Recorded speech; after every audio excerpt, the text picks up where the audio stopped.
저희들이 이제 어제까지 고독이라는 단어를 가지고 함께 3시간에서 살펴봤고, 오늘하고 내일은 사명이라는 단어에 좀 집중해서 생각해 보고자 합니다. 어제까지 이 세상의 가장 깊은 고독의 현장, 바로 겟세마네 동산에서 홀로 고뇌하시던 예수님의 모습을 묵상하며 은혜를 나누었고, 그 고독 속에서 인류의 죄를 짊어지셔야 되는 엄청난 무게를 홀로 감당하고 계셨던 주님에 대해서 생각을 했습니다. 오늘은 그 깊은 고뇌의 현장에서 터져나온 주님의 기도에 대해서, 근데 그 기도는 사명이라는 단어를 우리가 생각해야 되니까 사명의 기도가 되겠죠. 기도 자체를 좀 더 깊게 좀 들여다보기를 원합니다. 우리들의 신앙생활에 있어서 기도는 영적인 호흡과 같다. 누구도 부정할 수 없는 너무나 잘 아는 사실입니다. 숨을 쉬지 않고 살 수 있는 사람이 없듯이 기도 없는 신앙생활은 제대로 할 수가 없는 그런 모습이 되게 됩니다. 그런데 우리가 드리는 기도는 대부분 어떤 내용으로 채워져 있을까 한번 돌아보시기 바랍니다. 솔직하게 돌아보면 하나님, 지금 제게 이것이 필요합니다. 채워주십시오.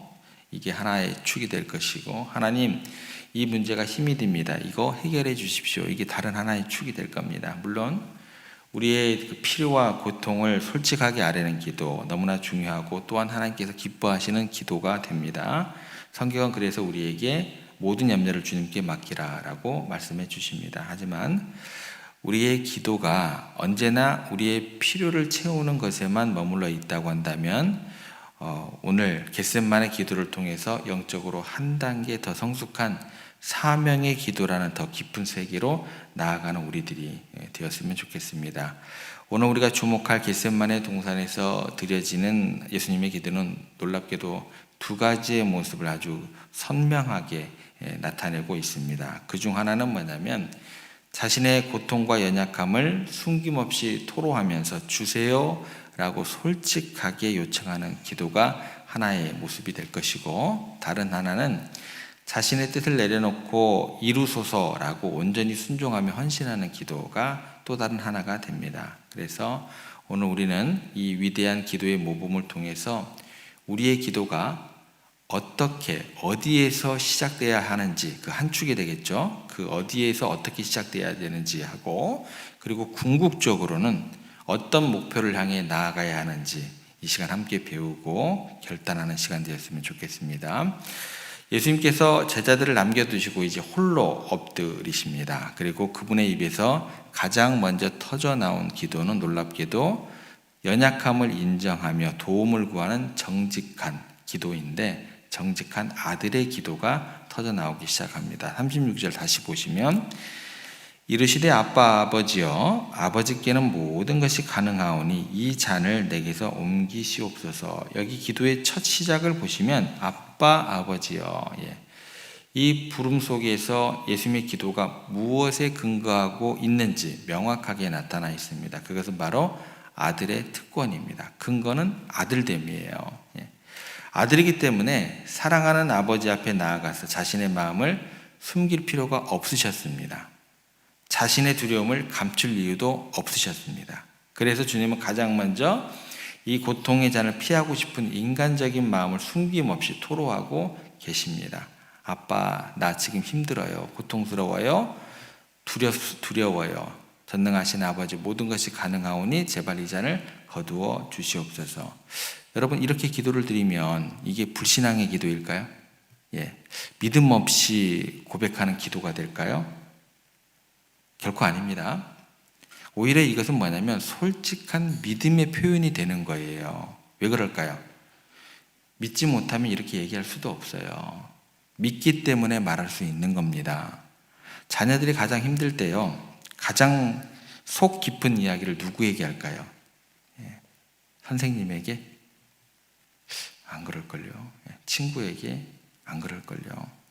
가장 믿고 의지하는 부모님께 하게 됩니다. 마찬가지예요. 예수님께서 하나님 아버지를 완전히 믿고 완전히 의지하셨기 때문에 그 두려움을 숨기지 않으셨다라는 겁니다. 만약 하나님을 전능한 아버지로 믿지 않았다면 이런 간절한 부탁조차도 드릴 수 없었을 겁니다. 아버지를 가장 깊이 신뢰하는 자만이 가장 힘든 순간에, 가장 약한 모습 그대로 가장 정직하게 아뢰 수 있는 거예요. 그러므로 이 기도는 단순한 인간적인 토로가 아니고 이것은 아버지와의 가장 깊은 친밀함 속에서 나오는 가장 비신앙적인 믿음 없는 기도가 아니고요. 가장 믿음이 좋고 가장 신앙적인 기도가 된다라는 것 여러분 기억하시기 바랍니다. 그리고 이 대목에서 우리가 주님께로부터 배우는 기도의 첫 번째 원리를 보게 됩니다. 그것은 바로 하나님 앞에서 절대적으로 솔직하라라는 겁니다. 우리가 때로 하나님 앞에서조차도 믿음 좋은 척, 괜찮은 척 연기할 때가 많아요. 마음은 무너져 내리는데 입술로는 형식적인 감사기도, 항상 감사하라고 했으니까, 기뻐하라고 했으니까 그렇게 기도를 늘여놓을 때가 많아요. 그걸 뭐라고 해요? 중언부언이에요. 중언부언. 아무짝에도 쓸모없는 얘기만 늘어놓는다라는 거예요. 그런데 우리 아버지는요, 우리의 포장된 언어가 아니라 우리의 어떤 심령을 받기를 즐겨 하신다고요? 상한 심령을 그대로 받기를 원하신다라는 것입니다. 힘들면 힘들다고, 아프면 아프다고, 두려우면 두렵다고, 때로는 피하고 싶다고 솔직하게 아뢰는 기도를 하나님은 외면하지 않으신다라는 거예요. 오히려 그렇게 무슨 특권? 아들됨의 특권을 가지고 아버지의 품에 와서 우는 자녀들을 더욱 긍휼히 여기시고 품어주시는 분이 바로 우리 아버지 하나님이심을 믿으시기를 바랍니다. 그래서 우리의 기도는 먼저 이 정직한 아들의 기도에서 출발하게 됨을 꼭 기억하시기를 바랍니다. 그런데 바로 이 순간 기도의 흐름이 급격하게 바뀌게 됩니다. 이 기도 자체가 인류의 역사를 바꿀 어떤 기도가 되는데요. 그 바꾸는 그 내용에 대해서 한 단어가 등장하게 됩니다. 그게 뭐냐면 그러나라는 단어예요. 36절 하반절에 보면 이렇게 기록되어 있습니다. 그러나 나의 원대로 마시옵고 아버지의 원대로 하옵소서 하시고, 그러나 굉장히 짧은 접속사 하나가 기도의 모든 것을 바꿔 놓게 됩니다. 기도의 주도권이, 기도의 중심이 나에게서 아버지에게로 넘어가는 전환이 일어나게 됩니다. 이 순간, 이 짧은 시간에 주님의 마음이 바뀐 이유가 무엇일까? 단순히 오래 기도해서가 아닙니다. 기도는 아무런 생각 없이, 아무런 느낌 없이 하는 게, 오래 앉아있다고 하는 게, 중언부언한다는 게 기도가 아니다라는 거예요. 아무 생각 없이 시간을 때우는 종교적인 행위가 기도가 아닙니다. 겟세마네 기도는요, 자신의 모든 인격과 존재를 걸고 아버지의 뜻을 찾아내는 가장 치열한 영적 씨름이 되었습니다. 이 치열한 기도의 씨름 속에서 세 가지 중요한 깨달음이 터져 나오게 됩니다. 그래서 이 치열한 어떤 그런 모습에 대한 기도라는 것을 강조하기 위해서 몇 번 또 기도를 하세요? 세 번 가서 기도를 하시죠. 그리고 난 다음에 그 기도의 그 씨름 속에서 세 가지 중요한 깨달음이 터져 나옵니다. 첫 번째는 뭐냐면 나라는 중심으로 움직이게 돼요. 첫 번째, 나는 누구인가를 다시 확인하시게 됩니다. 여러분 생각하실 때, 기도하실 때 같이 접근을 하셔야 돼요. 뭐냐면 처음에는 나, 그 다음에 하나님, 그 다음에 우리, 나 아닌 다른 사람. 이게 예수님에게도 정확히 적용이 되거든요. 첫 번째가 뭐냐면 나는 누구인가를 다시 확인하시게 됩니다. 예수님은 기도 중에 자신이 이 땅에 오신 가장 중요한 이유를 다시 한번 생각하고 보시게 됩니다. 나는 메시아다.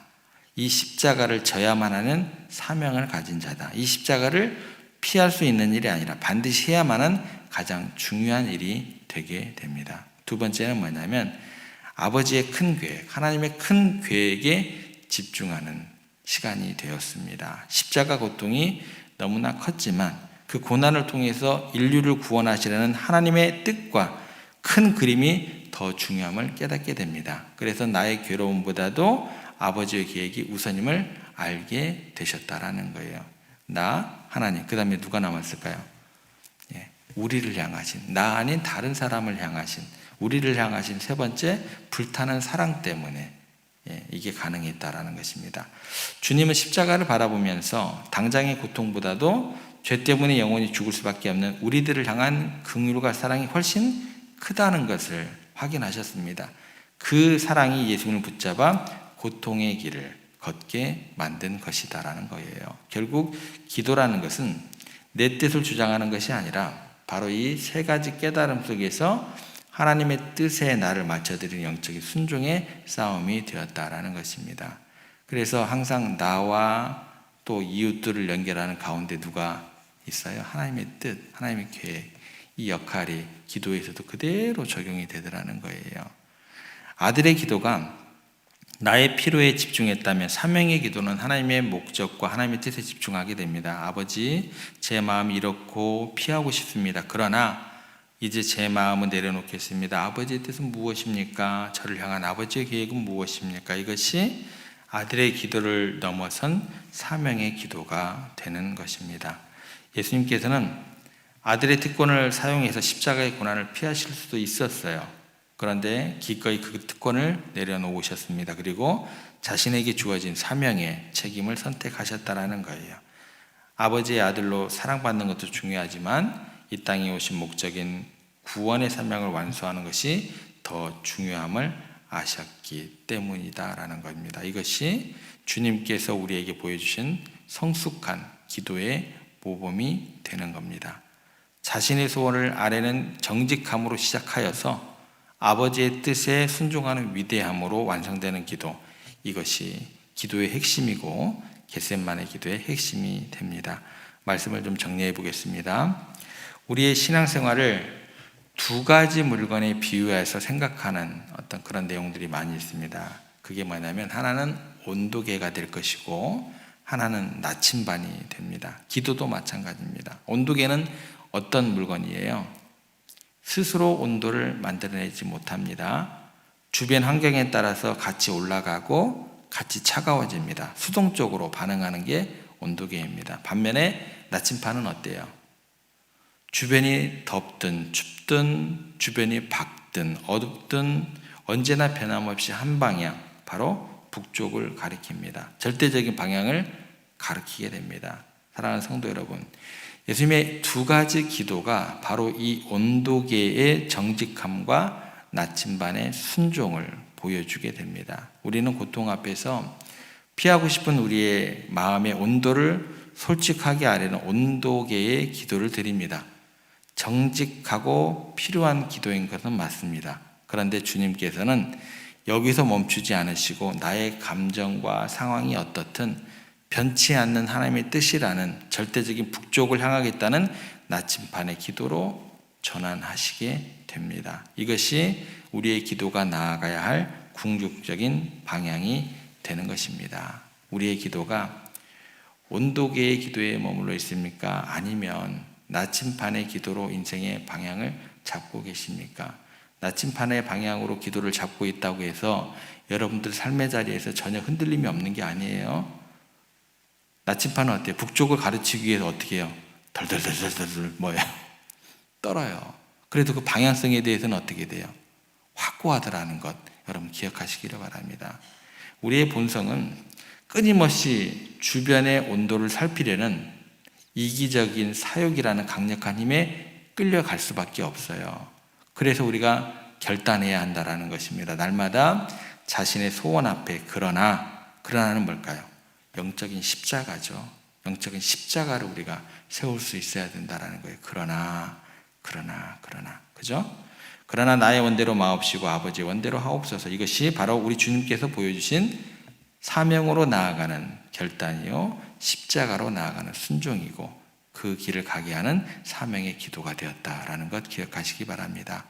오늘부터 여러분의 기도의 자리에서 하나님의 뜻이라는 변치 않는 북쪽을 향하는 나침반의 기도를 계속하시면서 그 순종의 사명을 걷기로 결단하시는 여러분들과 세종의 모든 권속들 되시기를 주님의 이름으로 부탁을 드립니다.